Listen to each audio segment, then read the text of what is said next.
Assalamualaikum warahmatullahi wabarakatuh. Alhamdulillah wassalatu wassalamu ala rasulillah amma ba'du. Para pecinta Al-Quran yang berbahagia, pada kesempatan yang baik ini kita akan berlatih tartil Quran di surah An-Nahl ayat 87. Di sini kita akan membedakan antara hamzah wasl dan hamzah qata'.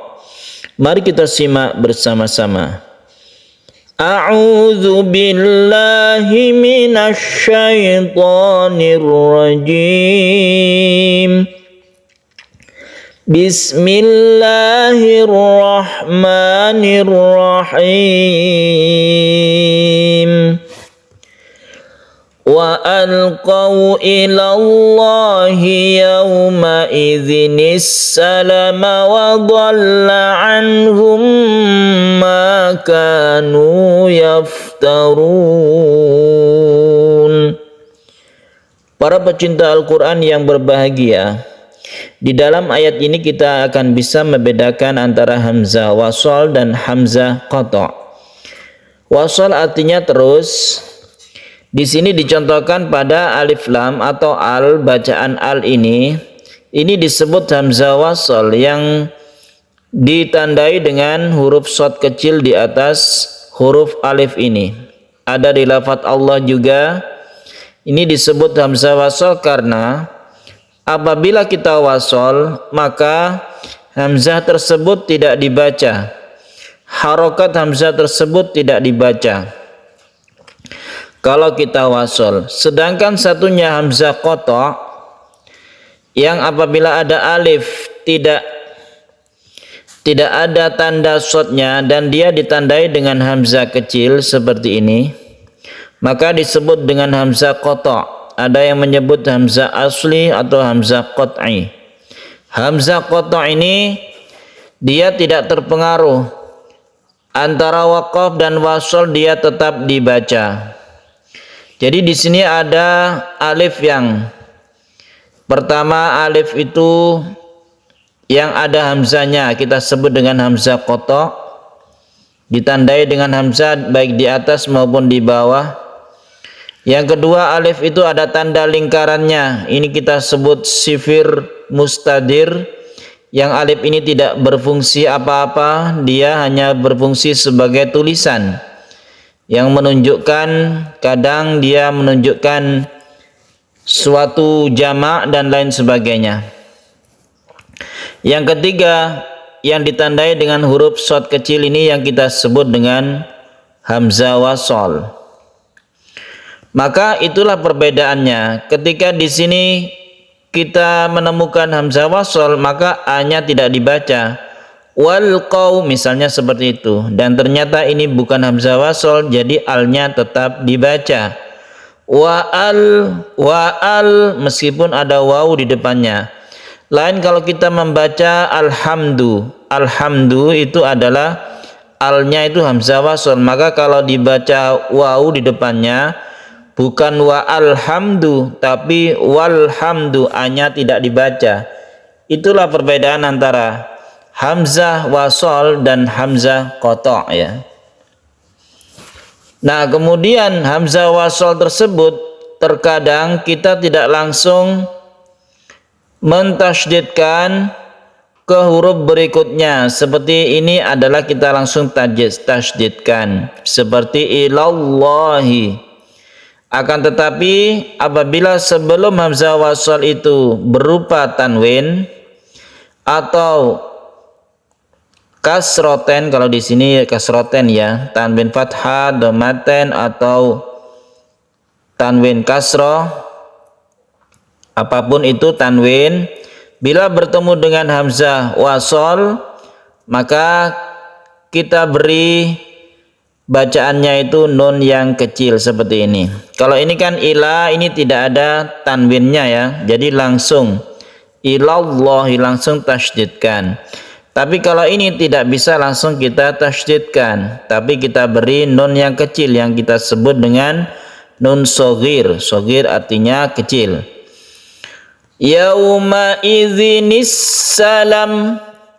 Kemudian untuk salam ini lamnya ini pendek ya, asli pendek dia.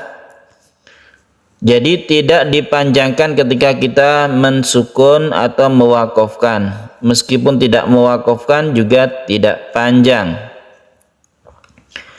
Yauma idzinis salama wa dhalla anhum. Jadi kalau kita teruskan lamnya ini biasanya kan assalamualaikum begitu ya. Lamnya panjang. Tapi yang ini lamnya pendek. Ini perlu hati-hati karena terbiasa lamnya itu panjang, takut terpengaruh. Tapi untuk ayat ini pendek ya.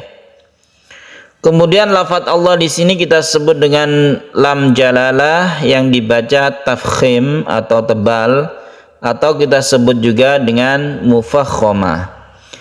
Wa alqau ini membentuk huruf u karena wawu.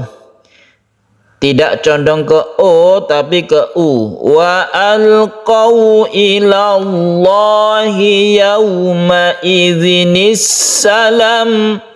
Misalnya kita berhenti di sini karena wakafnya itu adalah short lam. Short lam itu artinya al-waslu aula, wasol itu lebih utama. Kita teruskan itu lebih utama. Tapi kalau kita berhenti di sini, maka kita tidak perlu mengulangi, tapi langsung saja ke wadalla. Wadalla anhum ma kanu yaftarun. Wadalla anhum, mem bertemu dengan mem kita sebut dengan idgham mimi, kita panjangkan, kita dengungkan. Wadalla anhum ma kanu yaftarun.